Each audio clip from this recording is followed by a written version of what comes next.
If you have ADHD, chances are good that it wasn't very long ago that you mindlessly ate something you wished you hadn't, or forgot to eat all day and suddenly realized you were starving. Disordered eating is a common problem among those of us with ADHD. And it's a problem because it exacerbates our ADHD symptoms and because it contributes to the longevity gap, where, as a group, people with ADHD tend to die younger than people without ADHD, which is an outcome I'd like to avoid.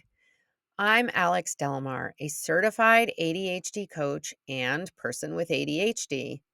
Welcome to Thoroughly ADHD, where I share what I've learned to help other people with ADHD enjoy better lives. Feeding yourself well should be a priority, but with ADHD, you need to set up external supports to pull it off. There's some research that shows that people with ADHD have weak interoception. That means we're not great at interpreting signals from our internal organs, including those from the stomach. And that means we don't consider hunger cues, leading to impulsively overeating or skipping regular meals. You may be able to mitigate this by following a routine where you eat at the same time every day and set alarms that remind you when it's time to eat. It will also help to learn what a portion size is supposed to look like for various foods so you don't overeat. When it comes to what to eat, Dr. Robert Olivardia of Harvard, who specializes in ADHD and nutrition, stresses the importance of protein and healthy fats. Protein helps you feel full for longer and stabilizes blood sugar, which reduces impulsive snack attacks. Healthy fats, like those found in salmon, tuna, nuts, and olive oil, also contribute to feeling full longer and support brain health. On the flip side, he advises limiting simple carbohydrates and sugars, but allowing yourself a small treat, like one Oreo, to prevent intense cravings and rebound overeating. Curbing impulsive eating is key. Try drinking a glass of water first, as you might be misinterpreting "I'm thirsty" as hunger. Have a designated area for eating, not in front of the TV. Serve yourself one portion and put the rest away immediately. Or if you're at someone else's house, put as much distance as possible between you and the rest of the food. This is an area you can use my pause, scan, ask method. For instance, in a restaurant, pause before ordering, scan the entire menu, and ask yourself which option best supports your goals. At home, if you find yourself in the kitchen outside of mealtime, pause, do an internal scan, and ask yourself if you are really hungry, or are you bored, upset, or procrastinating. Finally, for less healthy snacks, remember out of sight, out of mind, and try to store them in the most inconvenient place, out of immediate view, and preferably behind a healthier option. It turns out my brain has no idea what I'm consuming when I'm compulsively snacking in front of my computer, and raw carrots serve just as well as cookies. I wish I knew that about 15 pounds ago. ADHD medication can help control the impulsivity, restlessness, and inattention that often lead to unhealthy eating.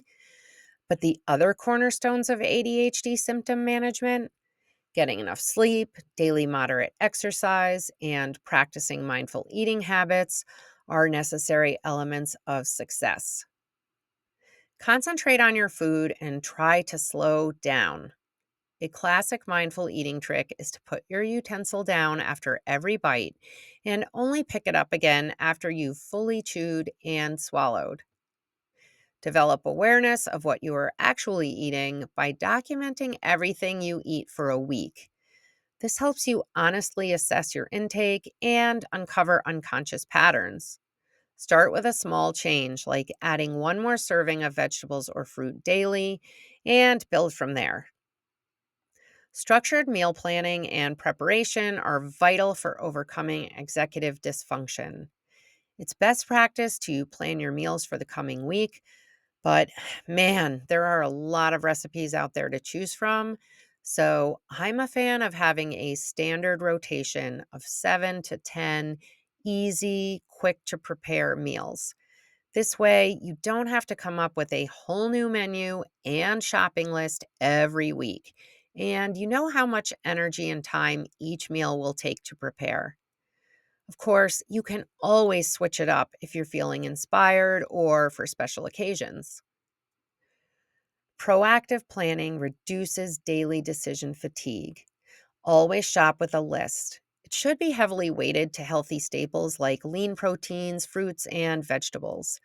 Avoid buying anything not on your list. Also, make sure you write your goal. Try 2 new vegetables this week or lose 10 pounds. Right on the list in big letters so you cannot miss it. Get into the habit of reading food labels to understand what you're consuming and avoid ingredients that your great grandmother would not recognize as food. Many of the weight management tips from reputable sources are useful for the ADHD brain to stay on track with healthier eating, but anything that keeps your goals front and center will be especially helpful.